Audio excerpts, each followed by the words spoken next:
Hey, everybody. The week's over. We finally don't have any more trailers to talk about. We can actually talk about proper video games this week. Hey, it's a thing we can do here on the PixelPlay Podcast. Hey, I'm Adam, a.k.a. CS Radical, joined as always, Kaylan, a.k.a. Catastrophe, Chris, a.k.a. Jin and Chris. We're going to finally talk about the Switch 2. It's not like this console came out, at any point. The worst time of year when we had other stuff to talk about, and now we can finally talk about the damn thing. All that and more, but hey, guys, how's it going? Good. Oh, it's going good. Just your slow thumbs up. I had a great week. I don't know what anybody's talking about. No one was mad at me in the last 7 days. Our comments are legit. I love them.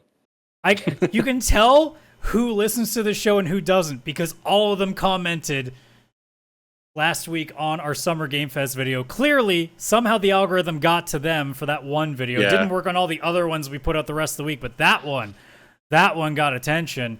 And Lord knows no one could understand the insane concept that is a guy who has specific gaming preferences didn't like that the entire show was essentially none of his preferences. Didn't understand it. It's like, guy with, personal, his own preferences weren't met in this entire show. Upset. Yes, you understood what happened in that entire video.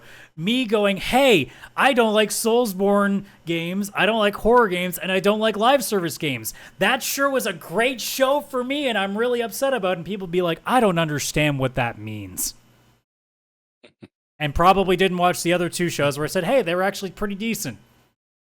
Worst thing is, they didn't like and subscribe. Which is your reminder, like and subscribe if you haven't subscribed. Right? Yes, please do. It's right here. Right? Right down there. They couldn't bother to stick around for the next episode to say, hey, that Adam guy, still a fucking moody piece of shit, which is kind of true anyway. I mean... that's 100% accurate. Subscribe so you don't miss all of Adam's bad takes. That's the thing. Mm-hmm. There was a temptation. There was a temptation to release a very short video in response to all of those comments and just be like, so guys... if you just look at all the other times we've ever talked about that showcase, you'll know I'm the Jeff Keighley stan. So it means something when I trash the shit out of that show. I realized no one cares. So I'm just going to have fun and troll people back in the comments. It's indicative that they've not watched the show before because they would realize you constantly have bad opinions and not just that one constantly. Episode. That is also true, yes. Yeah. Well, yeah, to re-sum everything, look... Was it a bad show for everybody? No, of course not. Otherwise, everyone would have talked about, although a lot of people did not tend to like a lot of what that show was. But also, not everyone enjoys Dark Souls and Resident Evil. Someone was yelling boo earns in the crowd. Yes. I also had a couple of friends say I thought the show was actually pretty decent. There was a lot of cool stuff announced there. I'm like, yeah, but new stuff, when I really think about it, in terms of the big new announcement, there's a lot of indie games or stuff that I really, really liked, right? But in terms of big name announcements, I didn't care about Resident Evil 9, and that was arguably the biggest name that was newly announced. That was the biggest Obviously, one for sure. A lot of people didn't take off very well, the Black Ops 7 being a newly announced, one last thing.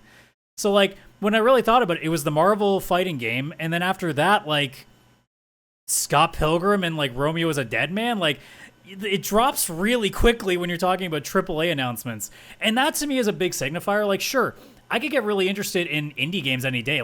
Future Game Show can cover me on that point though. That's not what I watch Summer Game Fest for. It's also not what we watch State of Play and Xbox for. We didn't watch it to see a bunch of new indie announcements. We watched to see what their big developers are doing. And the answer was not a whole lot, especially on Sony's side. Hey, speaking of which, how's that Marathon game doing, guys? It's getting delayed. What a surprise. I'm not surprised at all about that. I'm just what's the over-under? What's the over-under on that game actually coming out at this point? The real Marathon is a development cycle. Oh, that's good. I'm out. All right, yeah, no, we've been the PixelPlay Podcast. I saw the announcement and went, wow.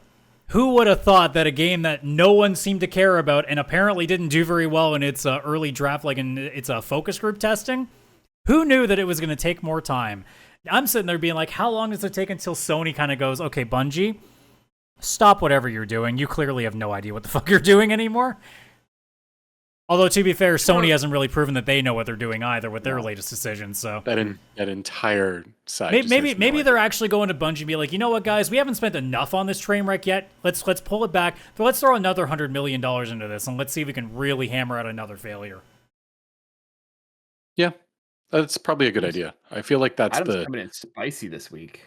Yeah. Look, it's the commenters' fault. I'm already raring to go. I'm in a fighting mood.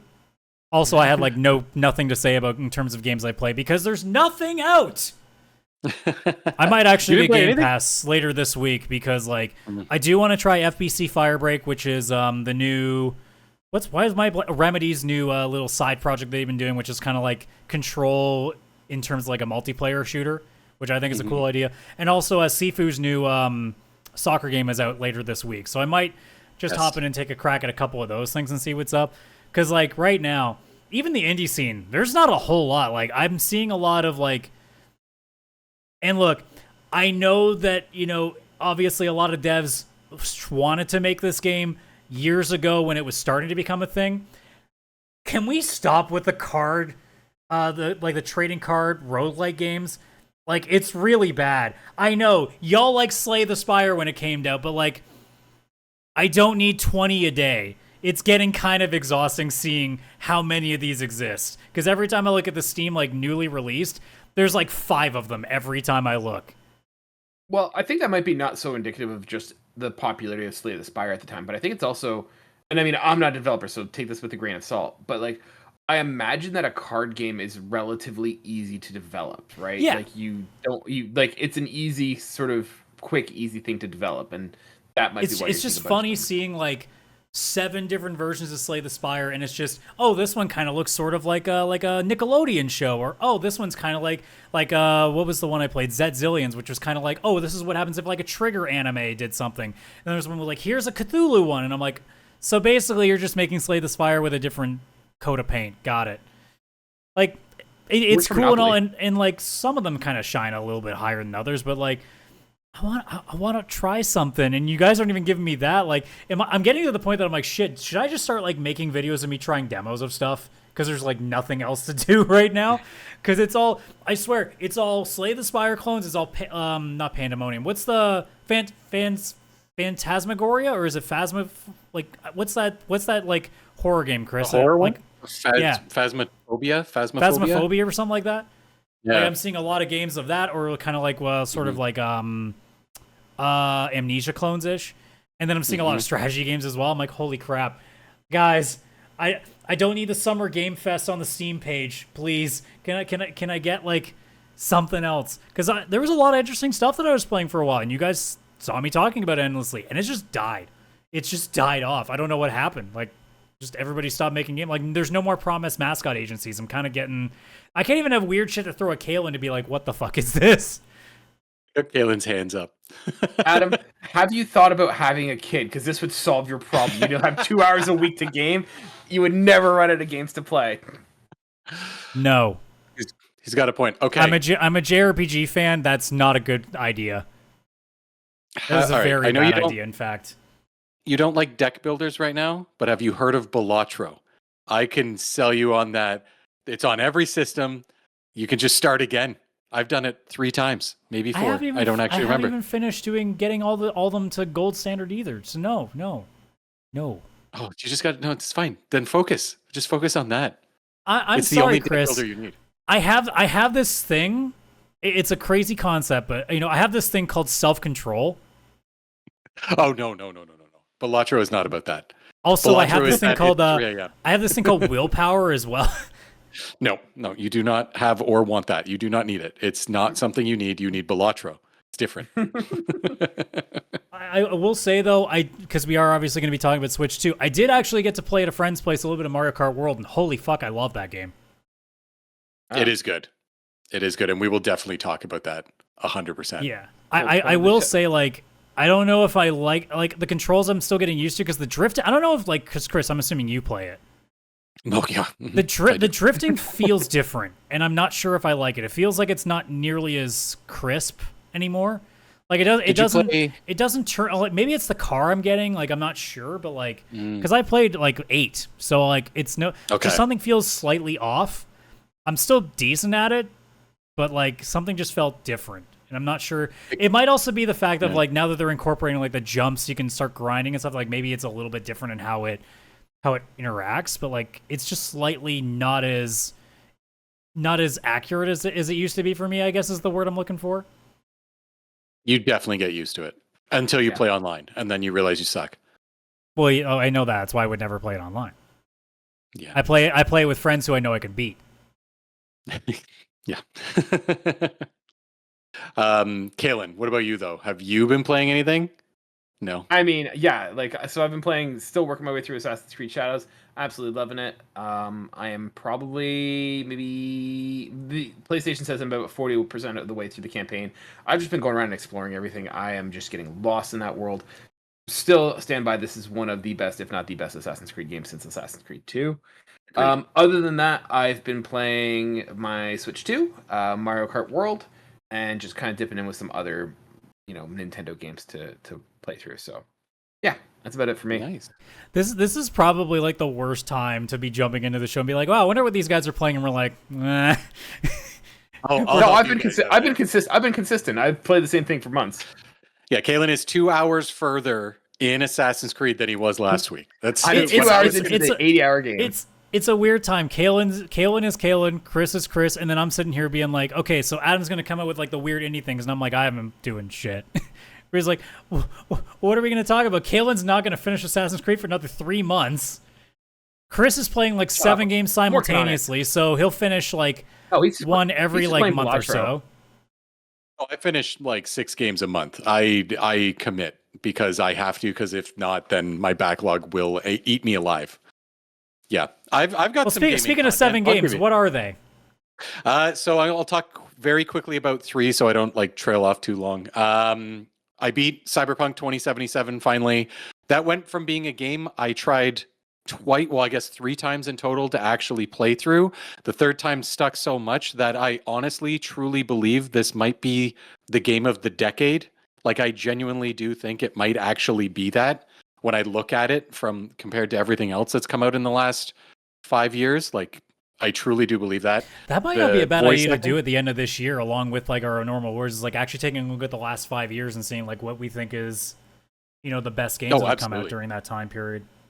Yeah, because like taking the whole launch of Cyberpunk out of the equation, just the game that's out right now that I played, version 2.21, the voice acting is incredible, and it's like throughout the entire game. It actually sounds like real people talking to each other, unlike some games where it's like sounds like they just recorded their voices in separate booths. The graphics, especially Assassin's Creed Shadows.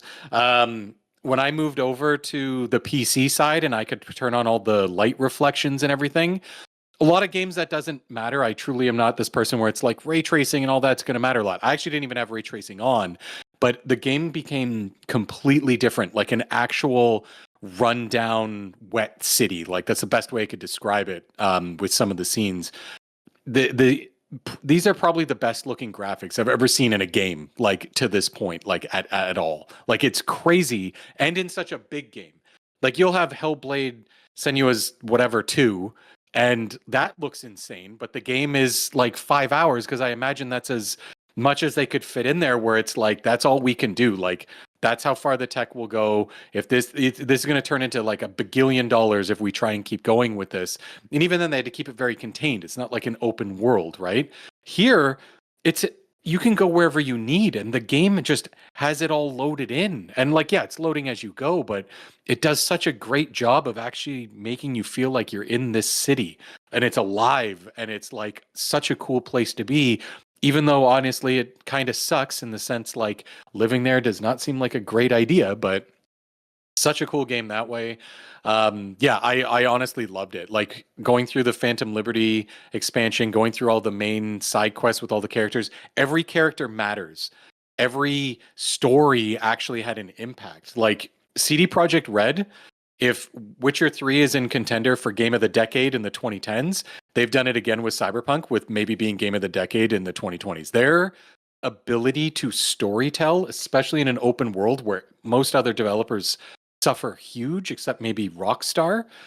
They are like the storytelling kings and queens. Like I have nothing else but praise for all of their storytelling because they did it in Witcher and they did it again here. So I played through that and it was 60 hours that I couldn't stop. I went back and back and back and back and back. It's one of those things where it's like a weekend and it's like 8 a.m. and normally I just drink coffee. It's like, I got to go play a bit of Cyberpunk. Like I got to play it.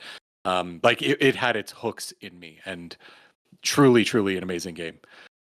Because that was such a big game, though, I needed a couple palate cleansers of much shorter games to get through. So I'm halfway through South of Midnight. Also an amazing game. It's like the perfect 7.5 out of 10 game. It's not like mind blowing like Cyberpunk, but there's nothing. I have zero complaints about it, to be completely honest. It's not blowing my mind, but it is exactly what it is, which is like gives off like a double A kind of vibe. Like shorter. It's very mid-story, mid-combat, but like the music is incredible, the visuals incredible, so they kind of like balance each other out a bit. Yeah, absolutely. And I'm halfway, and I'm probably 4 hours in or something, or 5 or 6 hours. I have no idea, but it's been fun the whole time. I love the aesthetic. I love going to New Orleans and like real life. I've been there a couple times, so the whole Louisiana like vibe of the whole thing is really cool. I love the animation style. My one thing, though, I was really sad about is not a complaint about the game. This is about me.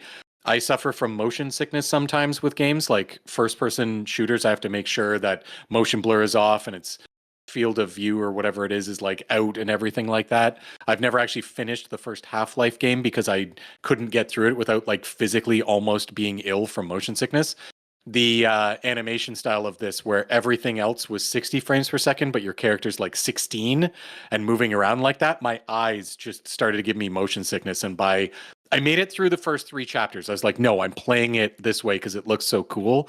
Chapter 4, I was like literally about to be sick, so I had to change it to the like non-stop motion animation, which I love that they have that in the accessibility. You can just change it and the character moves at 60 FPS like everybody else, and it all flows. The cutscenes are still stop motion, and those don't bother me because it's me moving the character around the world and moving the camera. Because it's also acting more like a film rather than it being like all over the place. Yeah, exactly. Yeah. So I can handle the cutscenes. They look beautiful. They're still the stop motion, so I love that. So it's only the gameplay I had to change, but it still looks amazing. It still looks like kind of cell shaded and all that. The game is beautiful. I love it. On Chapter 7, can't wait to go back. And the other game I played, I went real far back. I'm still catching up on the PS4, which I never owned. I started Order 1886. I picked it up during the Days of Play sale because it went down to like, I don't know, $9 or something Canadian. I've never played that, and I've heard people don't like it and stuff, but I've heard the two of you talk about it, and I know, Kaylan, you like Order 1886. Yeah, it's perfectly fine. I'm done Chapter 1. I fucking love this game. I think it is so cool. Yes, there's a lot of things you can notice, like, obviously, they have a lot of like hallways and corridors and alleyways you're going down because then they don't have to load in as many assets like some of the stuff I noticed. That game, was that a launch PS4 title? Yep. No. Oh, I think it was supposed to, but it didn't, right? It was close though, right? It came out like a year or two later into it. Okay. It was not a launch game. I'll look. Okay. How that is a PS4 game, I do not understand. That game looks nicer than most games coming out today, in my opinion. Like, because of how short it is. It looks so good. Like the effort they put into the character models and the world and stuff. I was like, holy crap, this is a PS4 game? You could have told me this was a PS5 game. The only thing that gives it away is it's still in 720p. They didn't do an update for PS5 to like up the resolution a bit, so it's still locked behind that old resolution. A little bit blurry in points just because of it, but I love the story. I love the like alternate history kind of approach.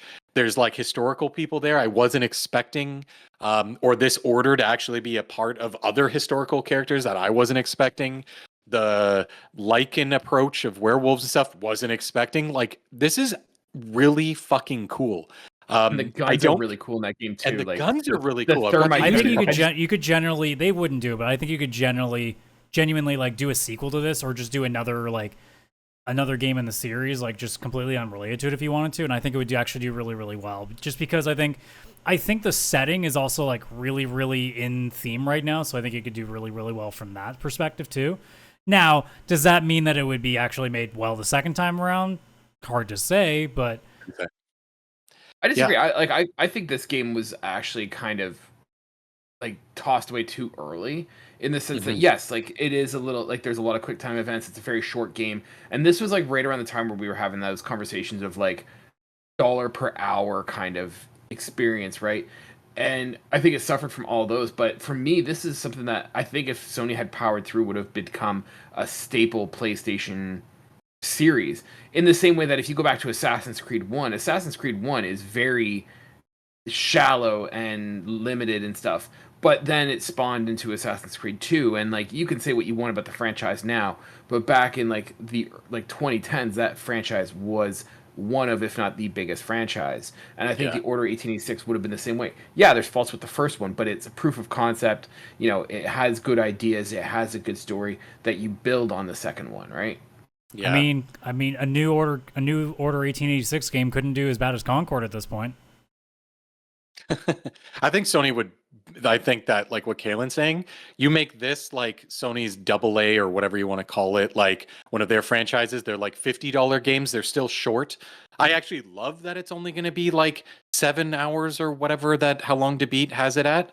I want a short game. So I think Sony needs more of this kind of stuff. I think that an Order 1887 would be a great idea. Make it still a short, a little bit cheaper. And you'd have this, another great franchise that Sony could lean on right now, which they need, right? But yeah, I love the game. This is another game where the voice acting, I was like, these people are like in the same room having real conversation. Like, are these actors? Like, these are like great voice actors delivering their lines, and it actually feels real. Again, because there's a lot of other games where it's like, okay, cool, like you guys just phoned it in, no problem. But this is not that. And I don't mind. I've only had a couple of the QuickTime events. I don't mind them. Like, they're fine. That they were in tons of games that were like action heavy, like God of War. Like, it's fine that they're there. They're not as nice now, but like at the time, it wasn't any different than most games. Yeah, we're starting the campaign right now. Sony, bring back a Order 1886, you cowards. Yeah, starting it right here. I was pleasantly surprised. It was like $9. I'm like, I gotta finally play this. The podcast guys have talked about it, and I am very happy with it. So yeah, I'm going to be playing that and South of Midnight kind of together and just kind of picking up one or the other depending on which one I feel like in the moment. Today, before the podcast, I played a little bit of both. I did like an hour of one and then an hour of another one. And it was very nice to do that. I'm not going to lie. Nice. Yeah, so that was my week. Bring that sucker back. Bring back Killzone. Like, actually have some fun, like making games that aren't just live service trash. But I'm not a Sony executive, so I don't have that kind of brain power to go. You know what? We should spend another $400 million on nothing.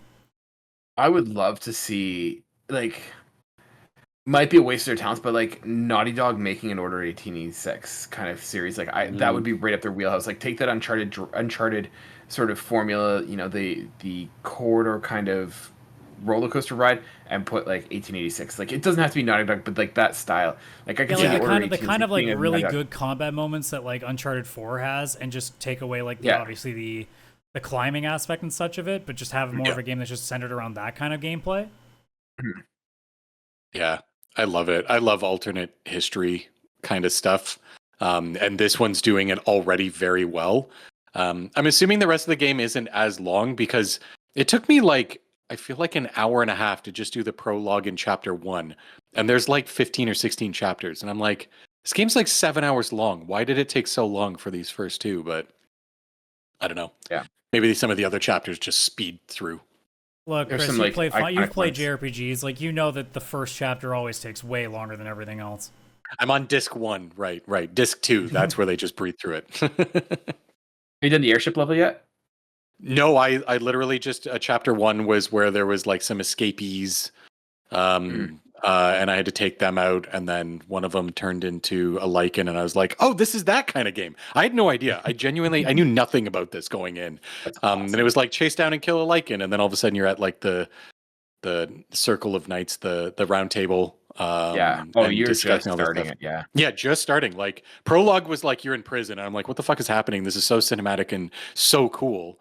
And then all of a sudden it goes into chapter 1. I saw the large cutscene after that, and then it's just starting chapter 2 where it's like we have to go investigate a Tesla lab or something.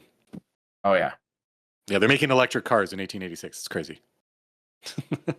I mean, seeing, that era, like Tesla just being shoved in. I watched The Prestige, that movie with Hugh Jackman and Christian Bale. Like, yeah, no, they can figure it out. Yeah, they can figure it out. Yeah. But great week for gaming for me, personally. Well, along Awesome with here. that, obviously, we didn't get the chance to talk about it last week because, while there might have been some other announcements that were happening during the same time, but the Switch Adam was 2 is triggering the officially internet. out. Oh, yeah, that too. The Switch 2 is officially out. 2 of us have it. You're looking at the one who doesn't. Because I bought one game for the entire system the first time. Why the hell would I spend what? So how much was it, guys, when you got it? Free. If you had 700 Canadian dollars. Sounds about right. Yeah, I think with tax and like Mario Kart, it was like $800. Yeah. Now I assume, since you're both talking about having played it, the paperclip didn't touch your screen. Or not the paperclip, the staple. Staples. Yeah. That was luckily not mine.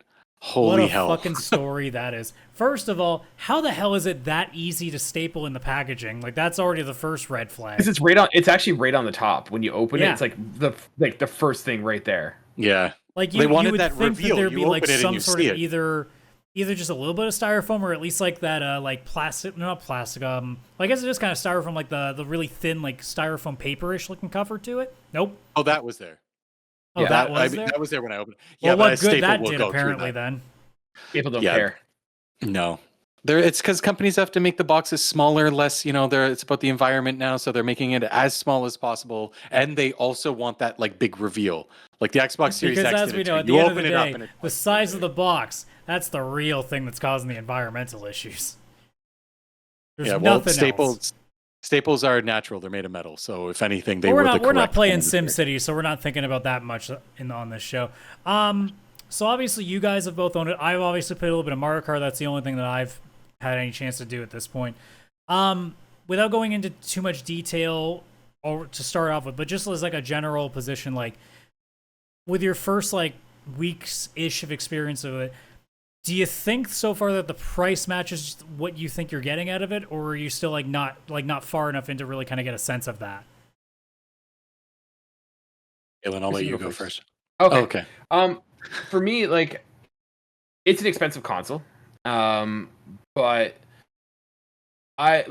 it's one of those ones where I this is not a revolutionary system that you need to go and buy it today. Like, it's not doing anything that the Switch 1 hasn't done before.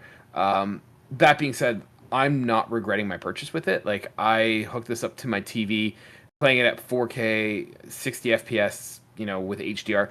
The game Mario Kart, at least, which is the only one that I have for the first, like, the new launch, like the Switch 2 dedicated game, looks amazing. And I find that my old Switch games are also looking great on the TV.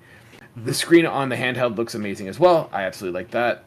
So, is it a bad system, or is it like not worth the $800? No, but I also don't feel like this is something that you need to go out and get it. This is not a revolution. This is not a step up. This is an evolution of the Switch 1. So if you're on the fence, no, this is not going to win you over. But if it's something you want, yeah, you're going to like it. And I think it's a step up. And I think while we have sticker shock at the price of the console, that's kind of, I think, what consoles are going to cost going forward. When you look at things like, Steam Decks, Rogue Allies, PS5 Pros, like, unfortunately, the price has gone up, and I think while it's shocking now, it's going to kind of look in hindsight.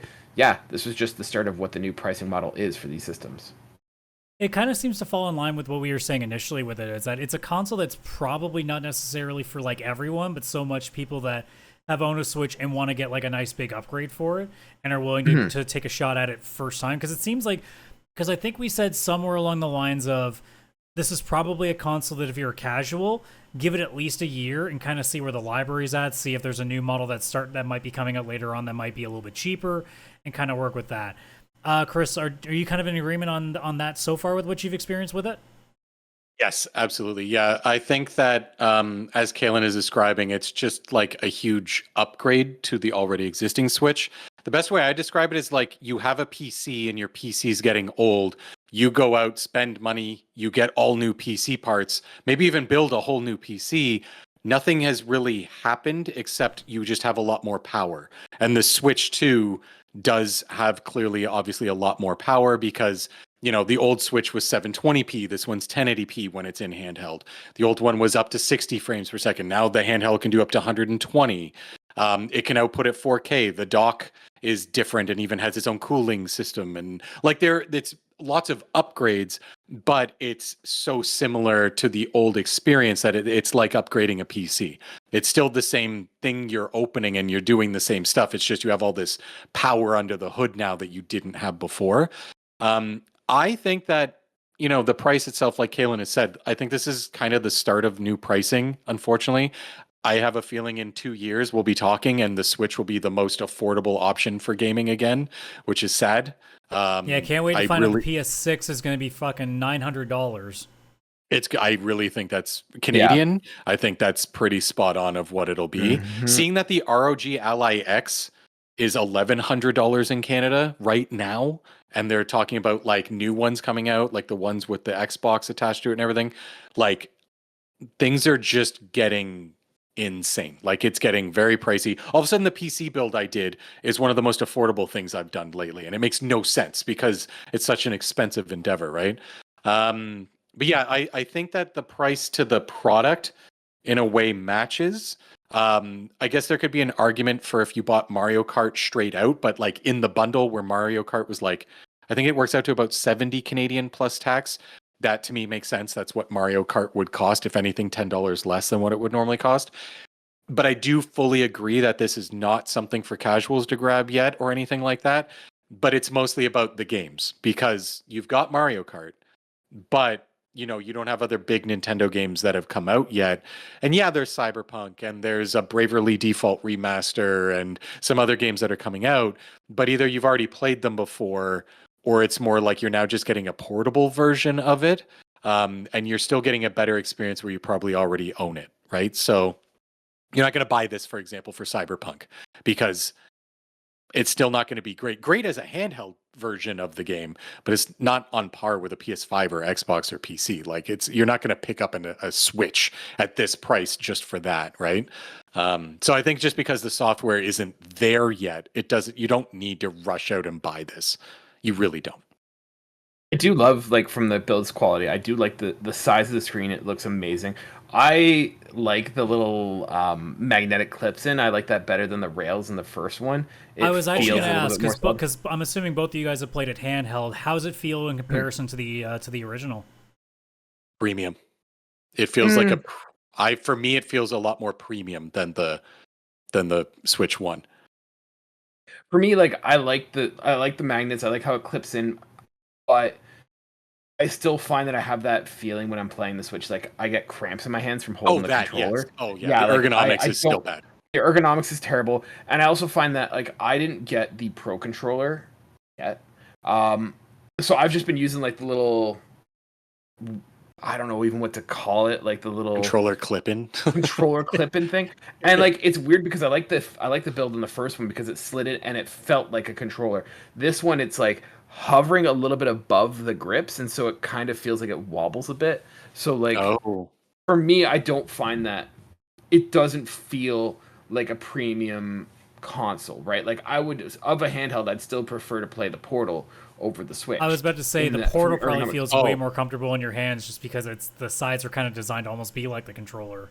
It is just yeah, and lighter too because it doesn't have a lot of processing because it only does streaming. So it also has this benefit of being just so light, where it's just not a controller and screen. Not even the weight though; it's just like the flatness of the controller. Like I wish that they had put a little bit of effort to do some ergonomic aspects to it. Yeah. Right. I think. Yeah, like it's hard to say because obviously with the way that they want you to play it with even just the one mote like on its own, you still want to have like some sort of way to play that thing.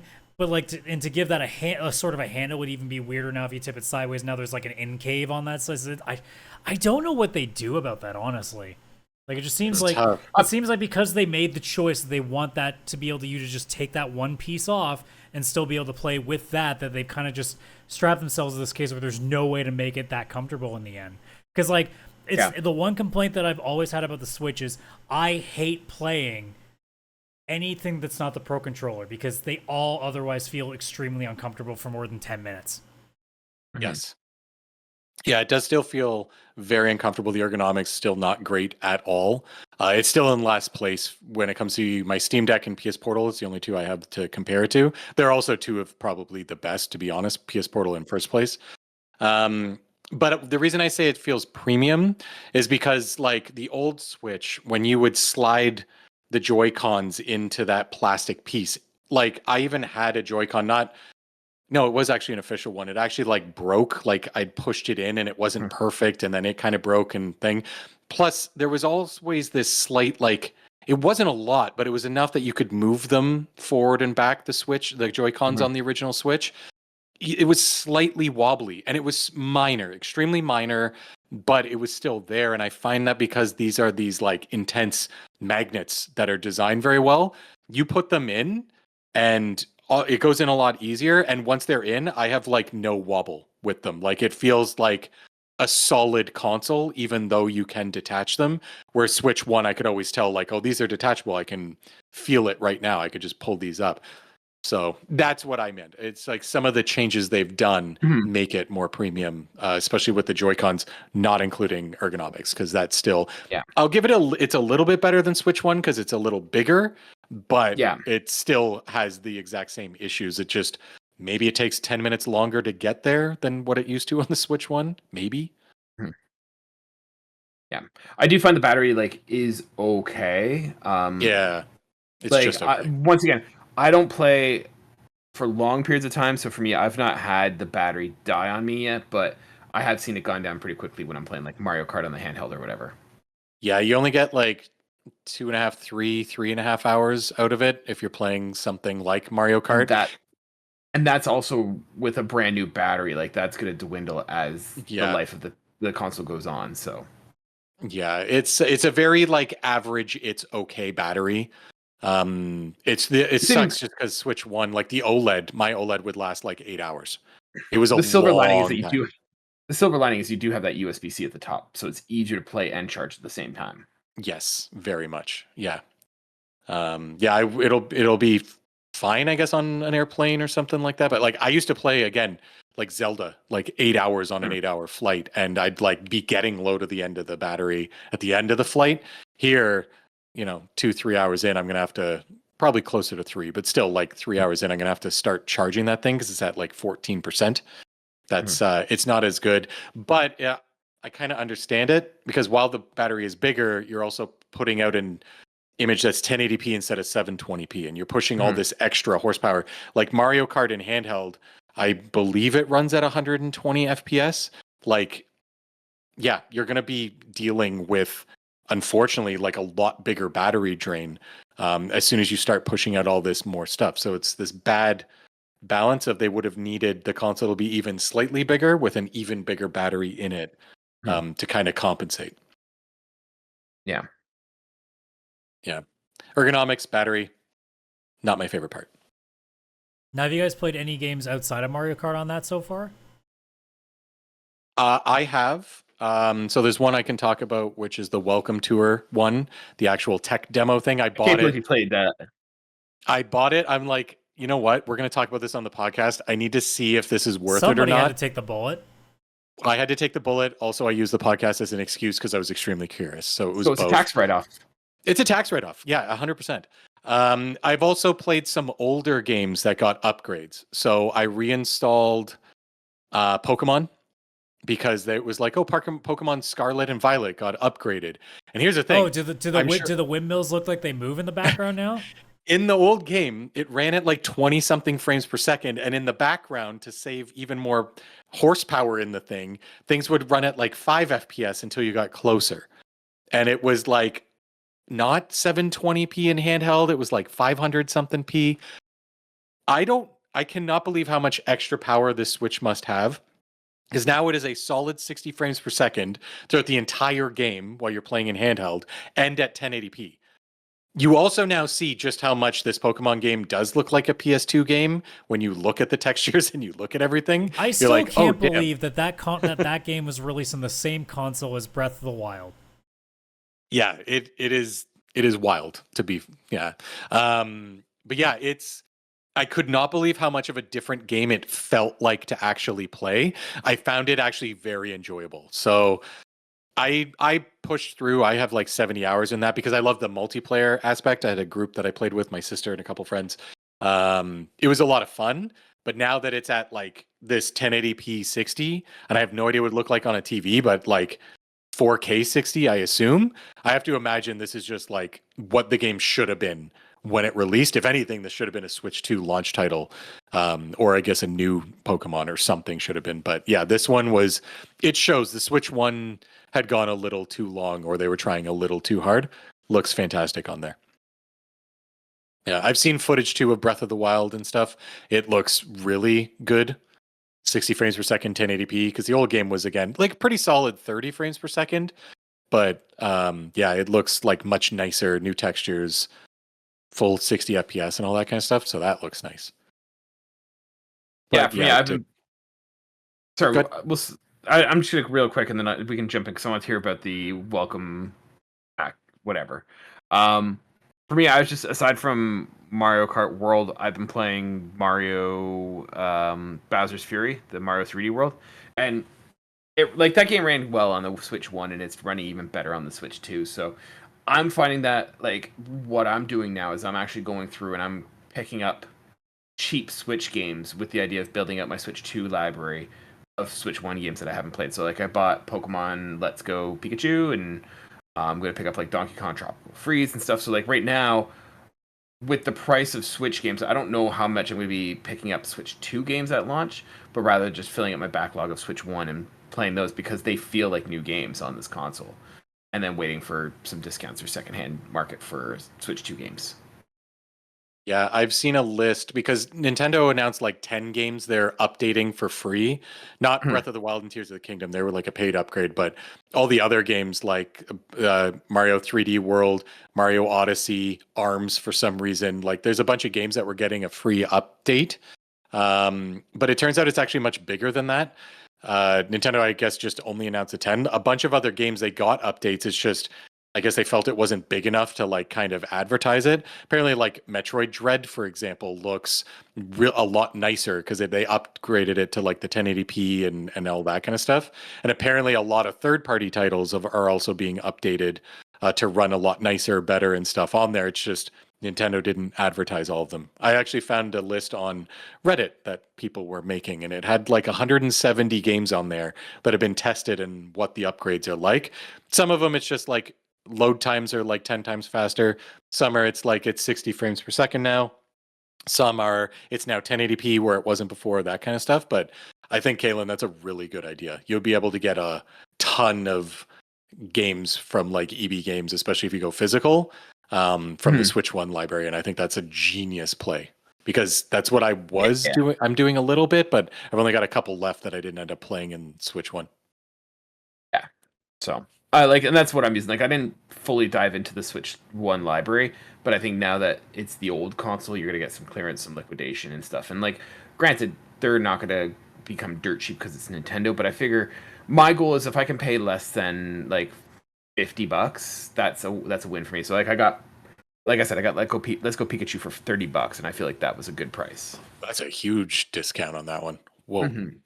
Yeah. So like I'm gonna do the same with like Tropical Freeze, get some of the Metroid games that I haven't played, like kind of using this as like a relaunch of the Switch 1 for me. Which is a good idea. Console. Yeah, better console, bigger screen. Oh yeah. So let's hear. I want to hear about the enough time. We got an important question. All right, Chris. Astrobot or the Nintendo Switch 2 welcome tour? Like Astrobot that came with the PS5? Yeah. Like Astro's Playroom? That's not even a question. I mean, it has... it's Welcome Park. I mean, they're charging for it, so it has to be better. Yeah, Astro's Playroom. If that's all you need to know, you can just leave the podcast right now knowing Astro's Playroom beats this beyond all belief. It's not even a contest. I can't even if believe this game that. was You're a free. liar. Even if this How game dare was you. free, Playroom still wins. Like, it's so far away. So, let me ask Chris, should you buy Nintendo Welcome Park? So there is 2 scores I would give this, depending on what type of gamer you are. I think for most people, this is like, if we're doing our out of 6 score for PixelPlay, it's like a 2 out of 6. Most people, this is not worth paying for at all. There are the odd people, including myself actually, where I would give this a 5 out of 6, but it's because you're really into learning about tech. In the sense that you got to hear all about it. Like, there's only way to describe it. Is it worth buying? No. I honestly, if you're really into tech and you got the money to burn, it is actually very interesting what they did with it. But 100%, this should have been free. This should not have been a paid for thing. And I think there would be no controversy or no divisive opinions about this if it was free. Because if people didn't like it, the majority of the people are going to be 2 out of 6. Like, they don't like it. If it was free, they wouldn't care. They just wouldn't download it. And then the people who actually do like the product, if it was free, it would have been just a great bonus. Like, Nintendo should have made this free. And there's zero debate on that whatsoever. Because this feels like a pack-in game. And I think it was going to be one. And I think just Japan sometimes is like, no, we're not doing that. Because I know with the Wii, they tried to do that too. The Wii Sports wasn't included with the Wii in Japan. That was only a North American thing. And I think that Nintendo is just going to do this stupid, dumb decisions over and over and over. I like how you argued that there was divisiveness and debate around Welcome Park, and there's not. No one thinks this game should be paid for. Yeah, no. Nobody thinks that this should be paid for. No. I think that Nintendo would have benefited a lot more by making this. I think that they should have made this. I think this was a great idea, but it would have, if it was free, it would have actually paid off for them. I do not think this is going to pay off for them. Not just financially. Kind of, yes. It is. Well, so I'll describe kind of how it works. It's an exhibition where they have a massive Switch 2, or people are very tiny in this world. I have no idea, and it's a normal size Switch. But it's just like a giant expo where they have the Switch and all its parts and even some accessories, massive, where you get to walk around on them, even climb inside them, all this kind of stuff that's there. The game opens up with just a long list, lineup of people, and you get to pick which one is you. So that's kind of how you choose your character. Then turns out once you select you're the next person to go in. You go up an escalator, and all of a sudden you're standing on the left Joy-Con. The game is very well designed.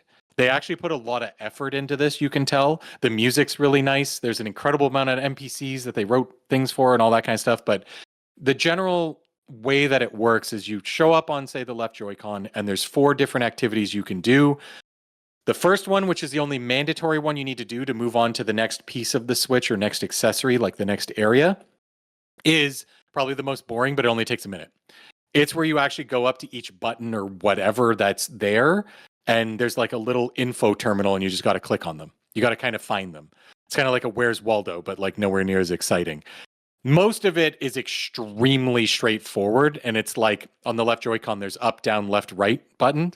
You go up, and it's like up button, down button, left, right, all that kind of stuff, right? It gives you what it is, plus like a 1-sentence description of what it does.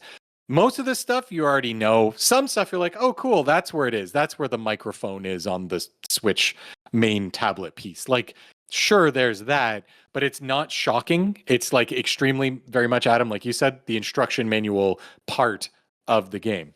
Once you find all of those, you get like a little stamp every time you find one. You get them all. Then it opens up the escalator to go to the next area, and this like little character's waving at you, like, come to the next area. And then you can go to the like main tablet of the Switch and run around on the top of that. And you actually skate on it, which is kind of cute. Move on and blah, blah, blah, blah. There's like 14 or 15 areas or something. It's lettered A, B, and C, blah, blah, blah, all the way up to L, I think. Or J, or I don't know.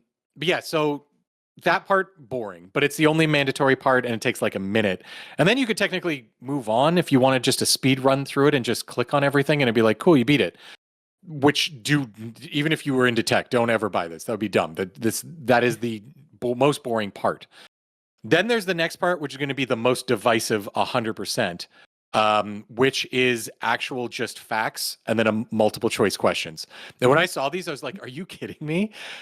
Holy crap. This is peak gameplay from Nintendo. It's peak gameplay. So you actually there was these little like quiz booths, and I'm like, they're not going to just like actually ask quiz questions. But no, you go up and it's like, hey, did you want to learn about HD Rumble 2? And it gives you 5 like little infographs or whatever, and each with a point, and then there's going to be 5 multiple choice questions, which you have to get right in order to move on. I can't believe that's still in there, but the multiple choice question part is bullshit. But the actual infographics are kind of neat because it actually explains how stuff works. It was like Nintendo opening up the hood, right? And being like, this is actually how it all works. So it didn't just describe how the Rumble works in the Switch 2, which by the way is way better than the Switch 1. This actually has like much better feedback, and it's like better than Xbox's, I would actually throw out in their controller for the feedback. It actually describes how it works and blah, blah, blah, blah, blah. And then it actually is like, did you know that HD Rumble's been a part of Nintendo since like the N64? And it gives you all of the HD that they've had. Because they had the Rumble pack. They invented Rumble. Don't forget. They invented that with controllers on the N64 with Star Fox 64. Then the DS had a Game Boy Advance cart that you put in that actually was Rumble and shook. Like all this stuff that I completely forgot about. And it's interesting. But it is just that. It's like interesting. Again, if you are into like tech history and a little bit of like, well, that's actually how the Rumble works. It's like 5 minutes of entertainment. If you just cruise Digital Foundry for fun, this is games for you. I love Digital Foundry. I mean, that is I Chris. do that. That is 100% me. That's why I'm saying there's a small group of people that will actually really enjoy a lot of the aspects of this. Most people, like 90-something%, will not care about these quizzes or especially the infographics. Like nobody cares about that. That's just, you have to do it. The next 2 things that you can do in each area, that's where people will start to enjoy it. There's a tech demo or 2, and probably 2 or 3 mini games in each area. There does end up being like 25, 30 mini games or something like that. I can't remember the exact number, but it is a fair bit. The tech demos don't have a score or anything like that. It'll be like on the left Joy-Con, it's like, all right, do you want to see how cool the new Rumble features are? They've been greatly improved. It's more of like a haptic feedback kind of thing, aiming towards like PS5, just not that quality. That's still like the king there. So you'll hold the 2 Joy-Cons in your hand and be like, all right, do you know what a maraca feels like? And maracas have like little balls in it and you shake it. Even if you close your eyes and pretend you had maracas, you can kind of feel what that feels like, right? So you're doing that and it goes, okay, now press a button and now the maraca is going to have a golf ball in it, just one, instead of all the tiny little balls. And you do it, and I swear to you, you close your eyes, it feels like you're holding a maraca or something like it that has like a big solid ball in it. The actual Rumble changes to the point that it actually feels like that. So that's just one example of the tech demos. They get a lot cooler than that. That's just like the first one that they introduce you with. And it's cool. But again, it's like 5 minutes per tech demo, and there's 14 or 15 of them in total. Then after that, you have the mini games, and that's when it gets a lot more fun, but also kind of frustrating because Nintendo had it where there's like, 25, let's say, I'll just pick a number, 25 mini games, but each of them will have like the easy, medium, hard, or like ultra hard difficulties. When you play mini games, you earn gold medals. You'll get 1, 2, or 3, and then you need gold medals in order to unlock mini games and unlock the higher levels. You pretty much, like, just by playing the game, you easily unlock the easy and medium level of all the mini games as you're going through. And they're very simple. They remind me of mini games you'd see in like WarioWare, I guess, maybe like that, but like a little bit longer. The first one, it makes you put the Joy-Con into a mouse mode and you're on a screen and there's a UFO and you actually have to move the mouse to move the UFO. And it's just fucking asteroids trying to kill you. And it's like, how long can you survive? The longer you survive, the more gold medals you get. Then there's more difficulties and it starts throwing out stars and coins and all this other shit at you. They're small, they're short, there's many difficulties, but there's like 25 of these like little ideas, which is why I throw out like WarioWare. Imagine if WarioWare had like 25 minigames that like Mario Paint had back in the day on Super Nintendo. Like it's kind of like that ish, I guess. Some of the tech demos and some of the minigames are a lot of fun. As a tech guy, I really liked some of the tech demos because it was all focused on the tech. It'll be like, here's variable refresh rate. Okay, press the button. We're going to turn it off. And all of a sudden you're like, oh, why is this image so crap? And that kind of stuff. There was another one where it's like teaching you about 4K. So you have to dock the Switch and it's got this small, it's like, did you know that the entire first level of Super Mario Brothers on NES actually fits into an entire 4K TV? And what do these fuckers do? They put the first level and it starts like this big on your TV. And as you play the game, it just keeps filling it out. So you actually see the entire level by the time you get to the end. But you also have to survive the level when it's like the original 100p or whatever the hell the original game was. So there's a lot of like cool things they do. And I see where they were going. And if this was free, I think some people would have actually really liked this if it was free. And I'm going to keep throwing that out there, but that just kind of just goes with it, right? I still think that there would be a big group of people, even if this was free, they'd be like, this is boring. You know, you do 1 or 2 tech demos and you'd be like, I'm out. I don't care. It gets so technical. You actually climb in the Switch and it teaches you about the SoC, like the actual like CPU and GPU mixed together and how the air cooling works and the heat sink and everything. Great if you're, like Digital Foundry and that kind of stuff, if you're really into that stuff. But is it a more fun level than Astro's Playroom did it? No, Astro did it way better, 100%. I think that people will find some of the things in this interesting. It's nice that besides those stupid info terminals, everything's optional. If you hate those quizzes, you can play just the tech demos and just the mini games and completely skip the quizzes. I did everything because I'm like, if I'm going to talk about this on the podcast, I got to do it all. I did every quiz, every tech demo, every mini game. I did everything. It's a lot, even though it only takes like 6 hours, I think, maybe 5. I don't know, but it still feels like a lot. It took me like 3 nights because it's like, that sounds like a lot. Put the Switch into the dock. Okay, learn 4K. Okay, pull it out. Okay, now you're going to do mouse mode. Okay, put it on the table. Okay, do mouse mode. Okay, now put the Switch back together. Like everything required you to see all the options in the text, so they kept making you like change it up and shit. So it's interesting. If you're a tech person where you like actually like learning about tech, the tech demos, the mini games, they were fun. The quizzes, I didn't like the quizzes, but I like some of the facts I learned. Other than that, it's not worth the money whatsoever. I'll just throw that out there. Some people will like this. If you're hearing this and you're like, but I actually want to do all these tech demos. I want to do the mini games. They sound a little fun. Maybe the money is worth it to you. I still finish this thinking Nintendo fucked up. If this was a tie-in package, it would have been perfect. No, it's not Astro's Playroom by any means, but it's interesting and it would have been fun if it was something for free because you learned how the Switch worked. There was some really cool things I learned about the Switch I didn't know it could do. For example, that the tech that speakers use is the same tech as now Rumble and controllers. Did either of you know that? Because I didn't fucking know that. It actually has one of the tech demos where you press the Rumble and you make it go faster and faster until it just turns into the coin sound from Super Mario and then turns into a 1-up. There's no speaker on the Joy-Con, but you can still imitate the sound using the Rumble. Very cool. Very, very Spoilers. Cool. Sorry. Yes. Spoilers for Welcome Tour for all the nobody is going to fucking buy it. There's some cool stuff, but again, this should have been free. Like, if this was free, people would have been like, hey, it's a fun thing to throw on. You play for a couple hours. Maybe you want your kid to learn about the Switch and you don't really want to buy them $100 game right now. They can go in and play mini games. You want to punish your kid on Welcome Tour? No. The mini games the kids would love. The kids would You want to raise some fucking nerds? Get them to play Welcome Tour. Oh, yeah. You would raise some fucking nerds. Like the things about HDR and variable refresh rate and stuff, I was like, yes, tell me more. I already know. I mean, at this point, we already know that, like if Chris has a kid, they're going to be like eyes glued. Like, instead, they're going to have the tablet like every other irresponsible parent will have the kid do, but it's only going to be on Digital Foundry. Yeah, it's just, if you're going to learn, do it right. They're gonna walk to school and all the kids are gonna be talking Mario Kart World, and that one kid's gonna be like, did you know that they don't make sound? It's just the coin is from the Rumble, and that kid's gonna get beat up in school. Nerd. So yeah, they probably will. Yeah. But If this was free, I genuinely think it would have been a great idea.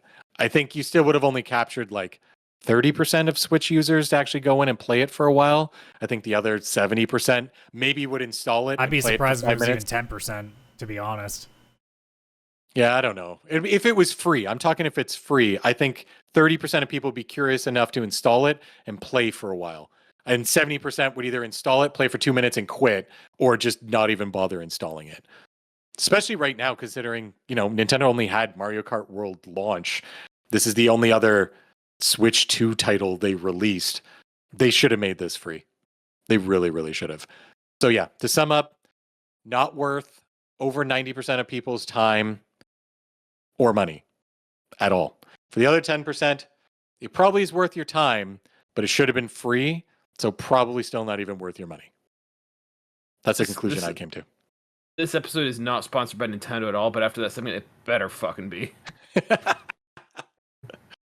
Yeah, I don't know. I think we've talked about it more than anyone else has on the internet.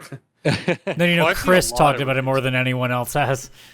I've seen a lot of articles from other places, all the like gaming sites. Obviously, they did their reviews of it too. Yeah, I genuinely don't know what Nintendo was thinking with charging for this. I don't get it. Like, at least Wii Sports, like, you could have an argument like that being $10 maybe when it launched. Wii Sports is also aged that it could still be fun today. The Welcome Tour was not fun before it came out. Oh no, there's like mini putt and stuff in it, and those mini games. Some of the mini games are really fun. It just don't forget the multiple choice questions. Yeah, and the multiple choice questions. Those are prima. Nothing gets gamers going on their $800 console like fucking multiple choice questions. Yeah, it is. Yeah, when I was playing it, there was a lot of like, oh, that's interesting. What the fuck were they thinking? Oh, that's kind of cool. What the fuck were they thinking? Like, it was a lot of back and forth. I could not, like, every time I remembered that this cost money, I was like, wait, what were they fucking thinking? I don't get it. I do not know why they thought this was a great idea. I feel like nobody's going to buy this except people who are reviewing it, me, and like Kotaku. And like, I don't know. I genuinely don't know. Yeah. So I would just suggest everybody save your money. Unless you like. I don't think you need to tell people on that one. I think they're all kind of coming to that conclusion. Yeah. To also come to a conclusion, one last question. You guys have obviously had a little bit of time to play it now. If you could go back to your past self, would you tell them that this is still more than worth the purchase, or would you say, you could probably wait a little while? Like, because obviously the library is going to be a big part of it down the line, but like, do you think that this, now that you've had it in your hands, do you think this is something that you could have waited for the library to come out a little bit more like fleshed out, or are you still happy with your purchase as of day one?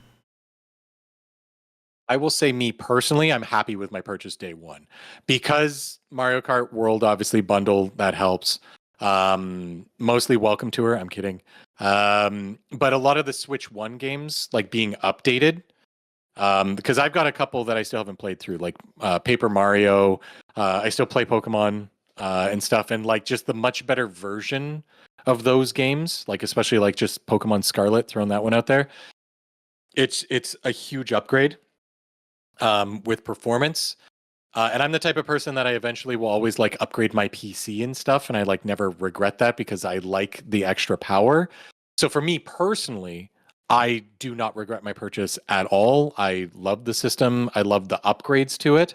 In the same way that if a Steam Deck 2 came out, I'd probably buy it without needing to buy any new games. I just kind of keep doing what I'm already doing. And that's what I'm doing with Switch 2. If I didn't have any Switch 1 games to play and it was only Mario Kart I was going to have, and it was all I was going to have for a while, then that's the point that would have been like, I can wait. I don't need to spend the money right now. Yeah, for me, I don't have regrets purchasing it myself. But like I said before, I went with the idea that, you know what, it's going to be this price for a while. I'm going to buy it eventually. Might as well buy it now. I don't think it'll be a while. I think it'll be a while before we see a discount on this or a sale price. So for me, it was like, buy it now, buy it later. It doesn't make a difference. But that being said, I don't think there's a lot on here to necessitate buying a Switch 2 right now. This is not something that you need to, especially with everything that's going on economically, this is not something you need to sacrifice or scrimp in order to save up for. This is not a change. Yeah, it definitely seems like a case of if you weren't going to buy a day one, you might as well, just slowly save up and wait for, like, let's say a year from now when there'll at least be, like, a few pretty big gems that it might be out for at that point that you can start getting into. I think for me, like, the way I would kind of put it is that it's not a bad thing to purchase, but it is not something you need to purchase right away. And granted, it's a video game, but it's that idea that you're not going to be disappointed if you buy it, but there's nothing compelling you that you need to buy it now. Yeah. So that's kind of where I think fall with it. People could totally wait. I mean, if you're going to buy it anyways and you have the money, you won't regret your purchase, because if you already had a Switch 1, this is just a very upgraded version of that. Yeah, it's just if you're like, if you're only at like $300 to get to the end goal, don't bother putting it on a credit card. You can wait. Yeah, no, exactly. No. Yeah, exactly. Yeah, like it'll be better. I'm assuming in like a year, it'll be like, oh, you got to get a Switch 2. If you're interested in Nintendo games, you got to get it. Like, it's great. But yeah, for now, it's like if you got it, great. Like, you'll love it. But do not push through financially if you can't, or if it's just like maybe I'll use it. Like, if it's that, don't bother yet. Like, keep your Switch 1. It's still good, especially if you've got like the OLED or something like that, or really any of them.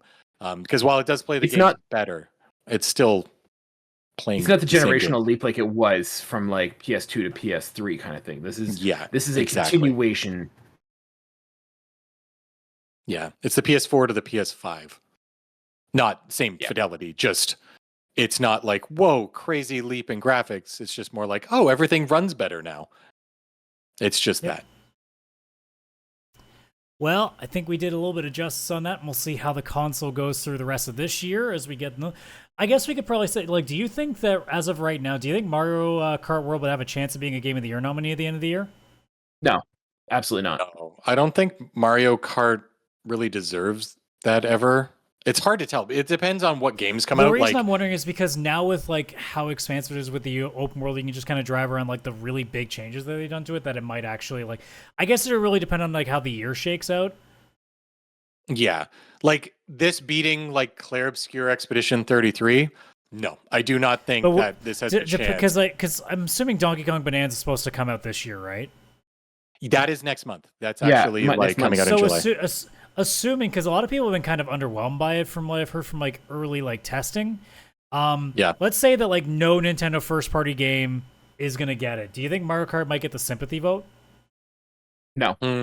No. I mean, if it does, then that just proves Jeff is very biased, and like I don't think it would deserve the sympathy vote, because it's a fantastic game. It's fantastic. Well, I mean, in the sense Mario of like, Kart. Is a racing game really like that good to be part of that conversation? I don't even think this is the best Mario Kart, to be honest. Like, this isn't the best Mario Kart, let alone the best racing game, let alone the best game of 2025. Yeah. Yeah, if it's the best Mario Kart or not, that one I'm still trying to figure out. But it's definitely not the best racer. I'd rather play a Forza Horizon, honestly. And yeah, I definitely wouldn't give this a game of the year. I'm sure Nintendo will have some, obviously, but I don't think it's this. Yeah.